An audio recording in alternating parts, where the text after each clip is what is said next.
What is direct trade coffee? Is it possible for everyone to do direct trade coffee? And what are the advantages and disadvantages of doing direct trade coffee? My name is Yolima and I am a 5th generation coffee producer and importer from Colombia. And with this video, I want to give you my personal opinion and perspective based on my experiences of what direct trade coffee is. And I want to tell you how we can get the benefits of a direct trade coffee relationship without having to take on all of the risk as coffee roaster or coffee producer. There seem to be different opinions on what the term direct trade means in terms of coffee. But if we go to the word direct trade, it will basically mean that a coffee roaster is buying coffee directly from a coffee farm, right? So I want to point out what are the pros and cons of this type of relationship for both a coffee farmer and a coffee roaster. Let's start with the coffee farmer. So the pros of a relationship of this type is that one, the coffee farmer is potentially going to get paid much more for his coffee than if we were to sell the coffee at a market rate. The coffee farmer is going to be able to access more information about his coffee because he will know what his coffee tastes like, what the potential customers like, what are the characteristics of that coffee that make it special, etc. If we take, for example, our family coffee farms, we are small coffee producers in Colombia, and most of coffee producers in Colombia are small. So when we were selling at market rates, we didn't have any information about our coffee. We will sell parchment coffee, so we didn't really know if the coffee was good or not good. We will only focus on the physical qualities of the coffee, and that's how we will get paid. We didn't know the score of the coffee, we didn't know where the coffee went. But if we were to work directly with a coffee roaster in another country, he will give us all of that information, so we will have more information about what we have and how good or bad our product is, and having that information will allow us to improve and to implement different types of changes around the farm to make our coffees even better. Potentially, as a coffee farmer, you will be guaranteed to have that coffee sold. Let's say that you agree with that roaster that coffee is gonna be for him. You already will know what coffee you will sell, and you will also know the price that you will get for that coffee. Another thing is that you will gain more flexibility and freedom to try new processes and learn, because the coffee roaster will be giving you insights and advice and feedback on what types of processes he wants to get out of that farm, and maybe they want to experiment with a honey or a natural. You will also, as a farmer, have the ability to plan, because you will know how much money you will get for that coffee. When you are a coffee farmer, a small coffee producer selling at market rates, you won't really know how much money you will get of your harvest until the harvest is passed. If that happens and an opportunity comes before the harvest to buy something or to invest on something as a coffee farmer, and you don't know if you're gonna have the money to pay for it, it is impossible to plan on that. You will also have the ability to negotiate in future purchases with maybe other buyers because of all of that knowledge and learning that you did with that customer about how your coffee tastes like and if it's good and what you can do to improve it. Now, there are also some cons for the coffee farmer in this type of relationship. First, there is more risk because potentially the coffee farmer is trying out new processes that he might have not tried out before, and because the differences in language and the distance between the customer and the coffee farmer, there might be discrepancies in how the coffee is supposed to be processed, and maybe the coffee farmer tries a new process and it doesn't work out and the coffee comes out tasting bad. In which case the customer might say, you know, we agreed that the coffee was supposed to taste like this and this was the process and it didn't come out good, so he might back out of the purchase, and the farmer might end up stuck with some coffee that he doesn't know what to do with because maybe the market won't buy it, or he will have to sell it for very cheap, and he might have invested a lot of money into producing that particular lot, and not being able to sell it will be a big problem for a coffee farmers, especially if it's a small farm. Also, potentially the coffee producer might have to incur in more cost and more investment to produce certain lots, and if he doesn't have the capital, he might have to get a little bit of debt in order to produce those coffees. That can potentially not get sold if they don't turn out well. Also, for a coffee farmer to find a customer in an international market and being able to do direct trade can be really hard. For example, if you take my family, let's say 7 years ago, we didn't really know anybody in the United States. We didn't speak the language, none of us will speak English. We also didn't understand how the market worked. We didn't really even know how our own coffee tasted. And this is the reality of most coffee farmers in Colombia. Most small coffee farmers don't know any of these things and don't have the ability to connect directly with a coffee roaster in another country that can buy their coffees. So because of this barrier, it is very difficult for them to access those international markets. And very little people or very little farmers have the ability to have someone that can help them connect directly with a coffee roaster that will buy the coffee directly from that farm and work with them.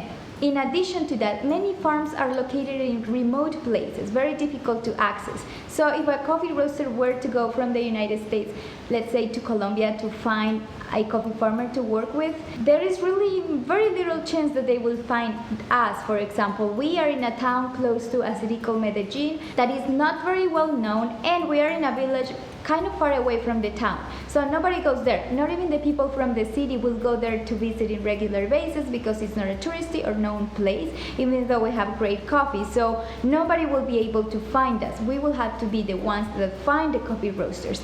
And in order to do that, we will need some resources that most small coffee producers don't have. The last thing is that a coffee roaster might want to buy from a coffee farm directly, but they might ask the coffee farmer to do the processing of the coffee up to the green bean ready to be exported. And many farmers don't have the knowledge or the resources or the ability to process the coffee up to that point, which means that the coffee roaster will have to do the rest of the process. Now let's talk about the coffee roaster and the pros and cons of this type of relationship for him as a coffee roaster. So let's start with the pros. One of the best things of this type of relationship will be that the coffee roaster will have 100% access to all of the information in regards to that coffee in that particular farm.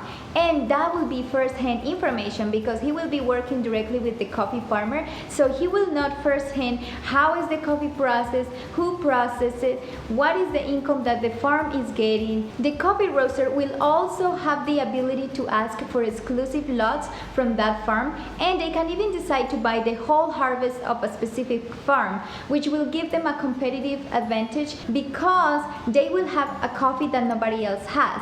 So they can potentially market that to their customers and explain where that coffee came from. They will have full access to the story of that coffee and how the purchase of that coffee might change the life of this farmer because they are working directly with them. So there is really a deep relationship between the roaster and the coffee farmer. As a roaster, you will also have the ability to experiment at the farm level because you're working directly with the coffee farmer. So you can ask them to do some experiments. You can have micro lots processed differently just for you, and also you get to develop a really close relationship with the coffee farmer that is producing your coffee, and you will also be able to know that that coffee is 100% traceable and 100% transparent, and you will know how much money really went to that farmer and what was their profit margin, and there will be nobody else that you have to rely on in order to get this information. Now let's see what are the cons for a coffee roaster of having this type of relationship. Well, first, as a coffee roaster, you might need to pay in advance for the coffee you're getting. Now, let me explain this. A coffee producer, let's take for example my uncle's coffee farm. He sells the coffee, and at the moment he sells it, it is parchment coffee or dry natural coffee, right? So at the moment he sells it, he gets the money for the coffee. They are not able to give credit for that coffee. So they cannot sell the coffee to you and then wait for you to pay them later. That means that as a coffee roaster, you will have to pay them right away. But that coffee is not yet ready for you to import and bring to your country. That coffee still needs to go through a process of transformation. It has to be whole, it has to be sorted, and it has to be separated by sizes.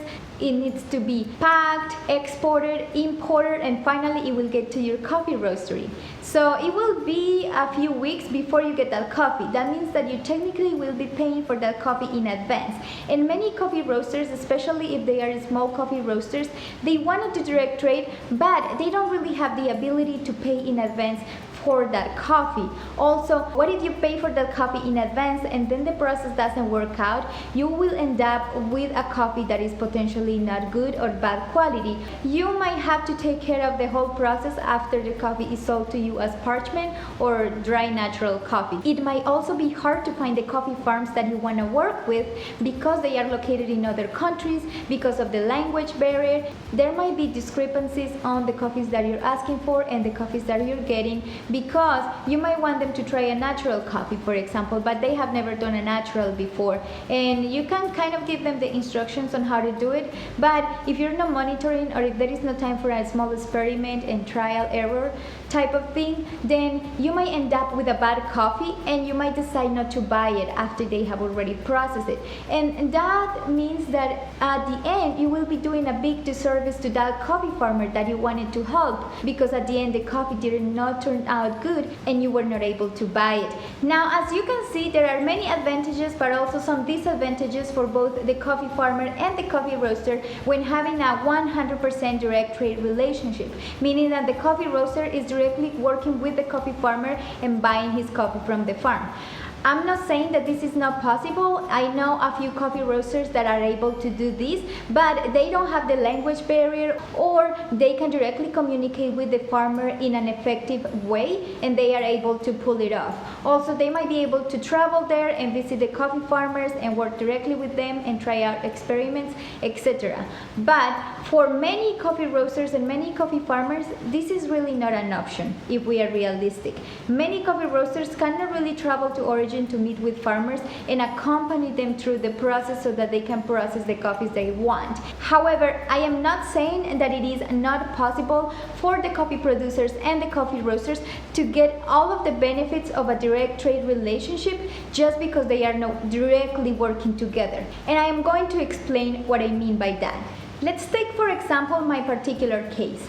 I am a coffee producer, but I am also a coffee importer. I am able to directly communicate efficiently with my family who owns the coffee farms in Colombia, because I speak the same language, I grew up at the farm, and I'm very familiar with the process that they do. I am also able to communicate with coffee roasters here in the US, and I understand what their needs are and what is it that they want and what is it that they are looking for. So I can connect them directly, and I can also take care of part of the process so that none of them will have to take on that risk. That means that I am splitting the risk with them. However, that doesn't mean that they are losing the opportunity of working together or losing the opportunity to communicate. Now, what I do is I buy the coffee as a parchment or as a natural dry from my family, and that I haul it, sort it, pack it, exported and imported, and once it's here, I can give a sample to the coffee roaster and they can decide whether to buy it or not. We do constant experiments at the farms of different types of coffees based on feedback that we have gotten from our coffee partner roasters, and we bring those samples of those experiments to our roasters so that they can try them and give us feedback. Now, I'm not saying there is not a middleman, because if I am 100% transparent, I will be a middleman in this transaction because I am buying the coffee and then selling it. Now, the difference with other types of transactions is that in many cases there are many middlemen buying the coffee and selling it, and then buying and selling it without adding any value to the coffee. So in that case, I believe there is no direct trade relationship of any type. If there is an option for the coffee roaster to be directly involved and communicate with the family and the grower of his coffee, if he can have access to the information about his profit margin, how much he got paid, what processes he's applying at the farm, if he can go and visit the farm and talk to the producer and maybe try out something together, even though he's not directly paying him, but he's buying the coffee from a middleman that is working directly with that farmer, I think that can be considered direct trade, because otherwise there will be no option for that coffee roaster to work directly with that farm. And there are some things, some parts of the process that need to be done that neither the farmer or the roaster know necessarily how to do. It is a big process to bring the coffee from one country to the other one, everything that has to do with the export and import and the transformation of the coffee up to a point where it's high quality to be exported needs to be done by someone. So I think the message is for a coffee roaster, just because you're not able to go directly to a farm and find a farm to work directly with doesn't mean that you cannot do direct trade coffee. You can work with importers that are working directly with the farms, that are not buying the coffee from another distributor, and that are able to give you all of that information about the farm, who process it and how they process it, and able to get you in touch with that farmer so that you yourself can corroborate that information and make sure that it's true and that your money is really going to the farmer and that there is an impact that is being done at the farm level with those farmers that you're working with.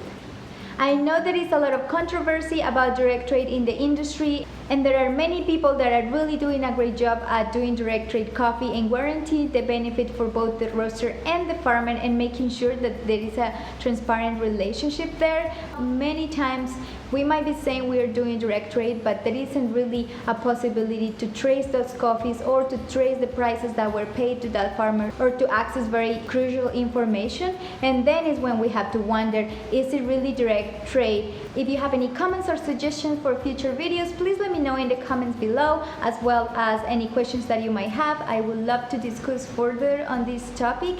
And if you like this video, please like and subscribe and hit the notification bell. Thank you very much for watching this video, and I will see you next time. Adios!